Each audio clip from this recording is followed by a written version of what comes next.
नमस्कार बंधुरा তোমরা সবাই কেমন আছো? আশা করি সকলে খুবই ভালো আছো। পম্পা সিম্পল কুকে সবাইকে স্বাগত। আজকে আমি তোমাদের সঙ্গে দারুণ একটা কাঁচা আমের রেসিপি শেয়ার করব, যেটা বানাতে একদম সহজ, কোনো রকম রোদে দেওয়ার ঝামেলা নেই আর একদম তেলের ব্যবহার ছাড়া কাঁচা আমের এই আচারটা বানিয়েছি। টক মিষ্টি আচার আর ভীষণই টেস্টি হয় বন্ধুরা, মুখরোচক হয় আর খুব সহজেই বানিয়ে নেওয়া যায়। আর একদম অল্প মশলায় যারা একদম তেল পছন্দ করে না তাদের কিন্তু একদম পারফেক্ট একটা রেসিপি। বড় থেকে সবাই খুবই পছন্দ করবে। তো ভিডিওটা পুরোপুরি দেখার অনুরোধ রইল আর একটা লাইক দিয়ে বন্ধুরা দেখবে ভিডিওটা। আমের এই আচার বানানোর জন্য প্রথমেই দেখো বন্ধুরা, আমি এখানে নিয়েছি 3টে আম। আর আমটাকে কিন্তু ধুয়ে ভালো করে পরিষ্কার করে নিয়েছি। এবার আমের খোসাটাকে প্রথমে ভালো করে ছাড়িয়ে নিতে হবে। দেখো বন্ধুরা, আমটা কাটার জন্য আমি এখানে বটি ব্যবহার করছি। তোমরা চাইলে এখানে ছুরি দিয়ে আমটার খোসা ছাড়িয়ে নিতে পারো। আমি এই বটির সাহায্যে আমটার খোসা ভালো করেই ছাড়িয়ে নেব। প্রথমে মাথার অংশটা একটু কেটে বাদ দিলাম, তারপরে ভালো করে সুন্দর করে খোসাটা ছাড়িয়ে নিতে হবে।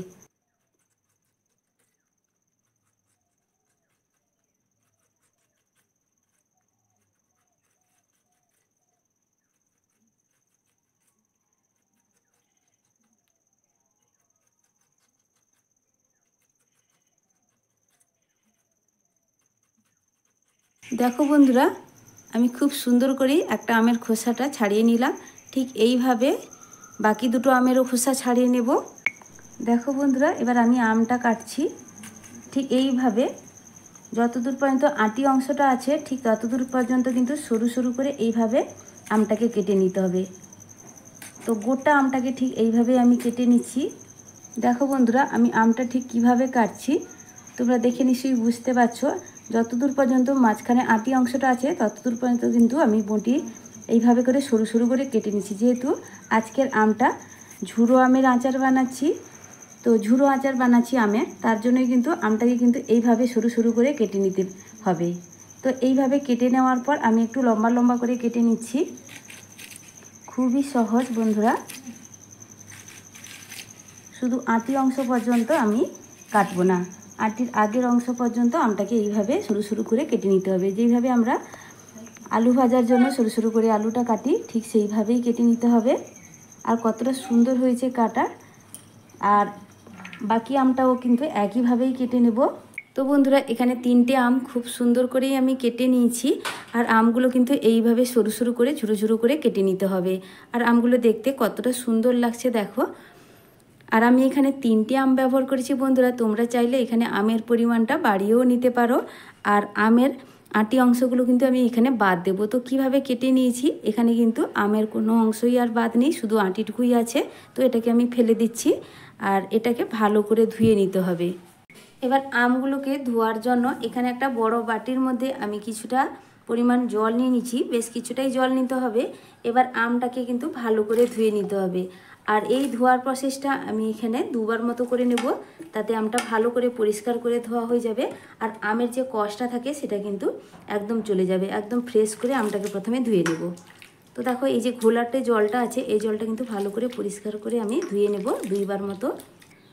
আমটা এখানে 2বার মতো আমি জল পাল্টে ধুয়ে নিয়েছি আর জল ঝরিয়ে ভালো করে একটা আলাদা বাটির মধ্যে তুলে নিয়েছি। তারপরে আবারও একটা আলাদা বড় বাটির মধ্যে দেখো কিছুটা পরিমাণ জল নিয়ে নিয়েছি। আর এই জলের মধ্যে আমি দিয়ে দিচ্ছি কিছুটা পরিমাণ লবণ। তো এটা কিন্তু চা চামচের থেকে একটু বেশি হবে। তো চা চামচের মাপ ধরতে গেলে এটা কিন্তু 1.5 চা চামচ হবে। তো এবার এই লবণ জলটা ভালো করে আমি একটা চামচের সাহায্যে মিশিয়ে নিচ্ছি লবণের সঙ্গে। তো লবণটা দেওয়ার পর জলের সঙ্গে ভালো করে আমি লবণটাকে মিশিয়ে নিচ্ছি। এবার আমি যে আমটা জল ঝরিয়ে রেখেছিলাম আলাদা বাটির মধ্যে, সেই আমটা এবার এই লবণ জলের মধ্যে দিয়ে দেব। আমগুলো লবণ জলের মধ্যে দিয়ে দেওয়ার পরে আমি ভালো করে একবার মিশিয়ে নিচ্ছি। আর মিশিয়ে নেওয়ার পরে আমি ঢাকা দিয়ে রেখে দেব 8 থেকে 10 মিনিটের জন্য।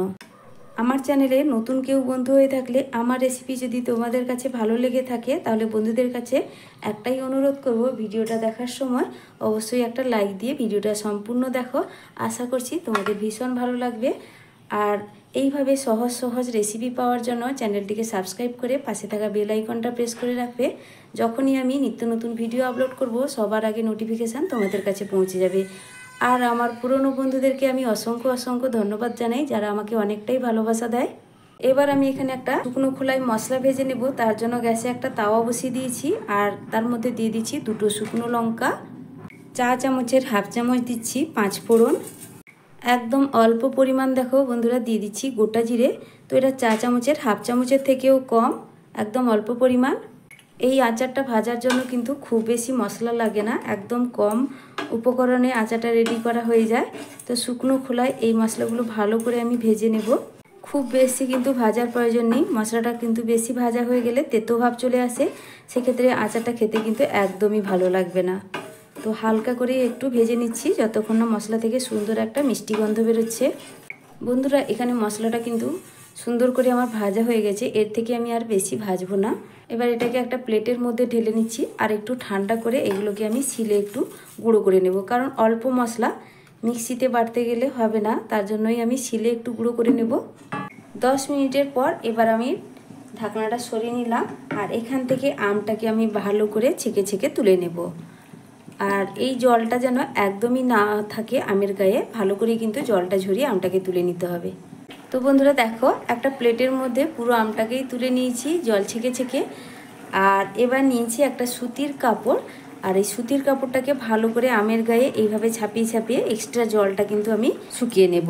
তো তোমরা চাইলে সুতির কাপড়ের উপর একটু পাতিয়েও দিতে পারো, তবে পাতানোরও প্রয়োজন নেই, এইভাবে একটু ছাপিয়ে ছাপিয়ে দিলেই হবে। এর মধ্যে যেন একটু এই যে জল জল ভাবটা আছে সেটা যেন না থাকে, ঠিক এইভাবেই আমি আমটাকে একটু শুকিয়ে নিচ্ছি।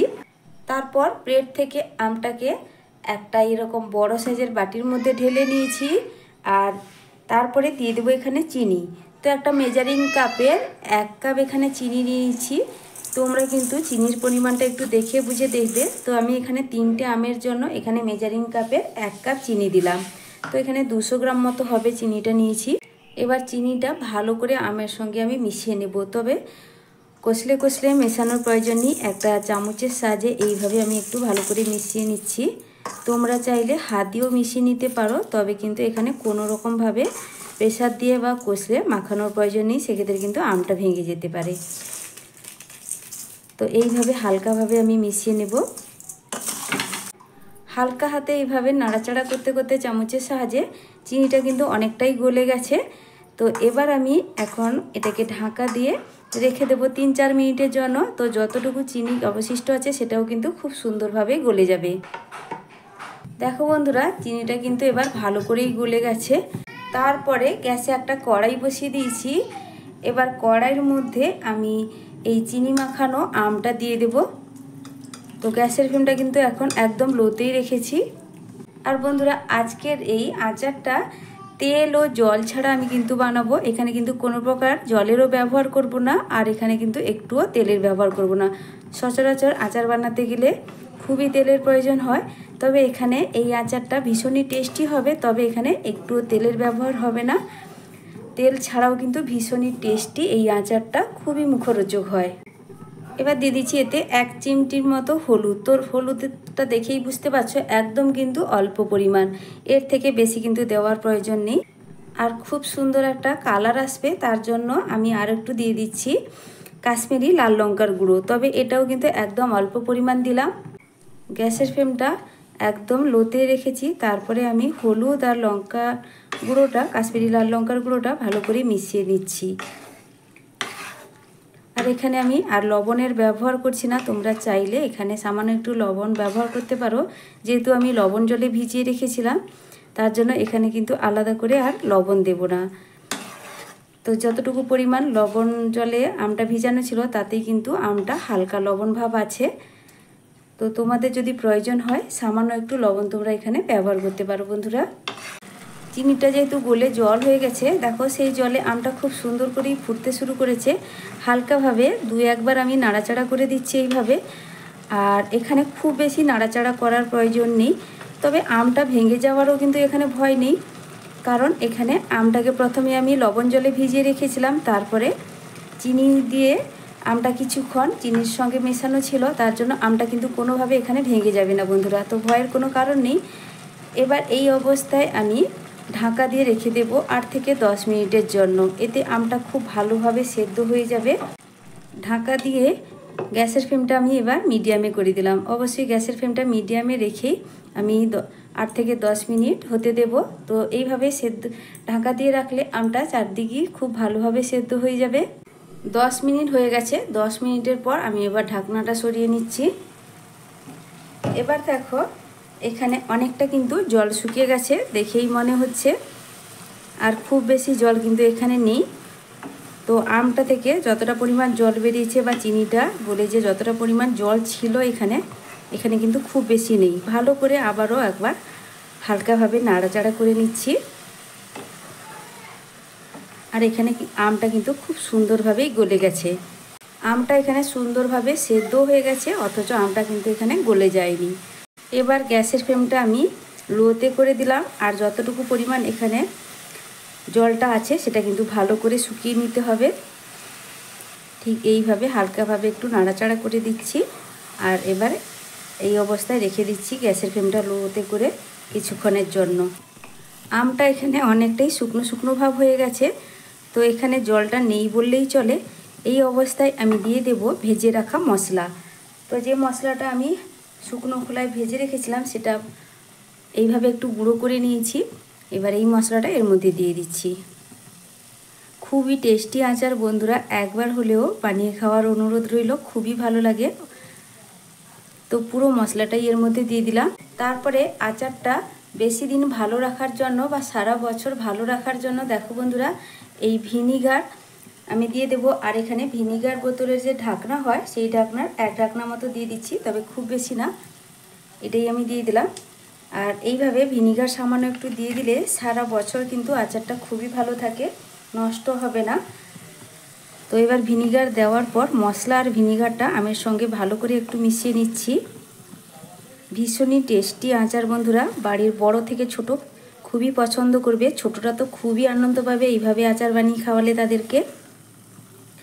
এইভাবে হালকা হাতে একটু নাড়াচাড়া করে নিচ্ছি। এবার এটাকে আর একটু শুকনো শুকনো করে ঝরঝরে করে নেব বন্ধুরা। এখানে আচারটা কিন্তু আমার পুরোপুরি হয়ে গেছে। আর এবার গ্যাসের ফ্লেমটা এখানে বন্ধ করে দিচ্ছি।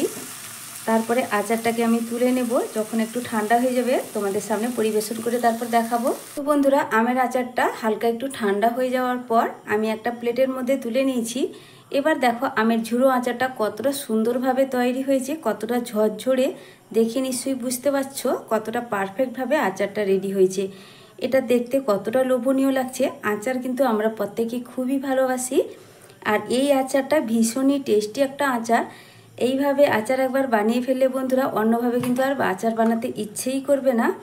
তো আমি এবার আচার তোমাদের একটু তুলেও দেখাচ্ছি কতটা ঝরঝরে হয়েছে। দেখো বন্ধুরা প্রত্যেকটা আমের যে আমি কুচো করে কেটেছিলাম, ঝুড়ি মতো করে কেটেছিলাম, সেটা কিন্তু প্রত্যেকটা লেয়ারই বোঝা যাচ্ছে। আর আমার মতো করে আমার রেসিপি ফলো করলে তোমরাও কিন্তু খুব সুন্দর করে এইভাবে আমের আচার বানিয়ে ফেলতে পারবে। দেখে নিশ্চয়ই বুঝতে পারছো দেখো কতটা সুন্দর হয়েছে। আর এটা পারফেক্টভাবে সেদ্ধ হয়েছে। আর খাওয়ার সময় একটু শক্ত শক্ত ভাব লাগবে, যেহেতু লবণ জলে এটা ভেজানো ছিল, তারপরে কিছুক্ষণ চিনি জলেও ভেজানো ছিল চিনির সঙ্গে, তার জন্য আমের আচারটা খেতে ভীষণই ভালো লাগবে। মুখে পড়লে একটু কচকচে ভাব লাগবে, তাতে ভীষণই ভালো লাগবে। তাহলে বন্ধুরা আমার এই আজকের আমের ঝুড়ো আচার তোমাদের কেমন লাগলো অবশ্যই কমেন্ট করে জানাবে। আর যদি ভালো লেগে থাকে তাহলে বন্ধুদের কাছে একটাই অনুরোধ, লাইক শেয়ার সাবস্ক্রাইব করে আমার পাশে থাকবে। আজকের মতো টাটা বন্ধুরা, ফিরে আসছি নতুন এক রেসিপি নিয়ে। তোমরা সকলে ভালো থেকো, সুস্থ থেকো।